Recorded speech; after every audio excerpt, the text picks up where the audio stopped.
হ্যাঁ বর্দি বলো। আর বৌমার কথা বলো না, সারা দিন শুধু ফোন টিপে যাচ্ছে।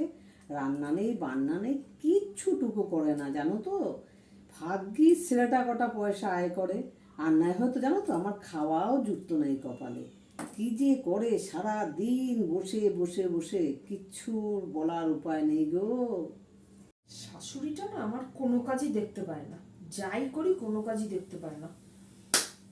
ওনার না একটা ব্যবস্থা করতেই হবে, নাহলে হবেই না। বৌমা, আমার খাবারটা নিয়ে এসো তো একবার। হ্যাঁ আনছি মা। এই নিন মা আপনার খাবার। কি এ তো সব কাঁচা সবজি নিয়ে এসছো তুমি। কেন, আপনার ছেলে তো 2 পয়সায় এইগুলোই ইনকাম করে, আপনার ছেলে তো এগুলোই ইনকাম করে আপনাকে খাওয়ায়। আমি তো কোনো কাজ বাজ করি না, আমি তো শুধু ফোন ঘাঁটি আর রিলস দেখি, তাই না? তো আপনার ছেলে যেটা ইনকাম করেছে আপনি সেটাই খান।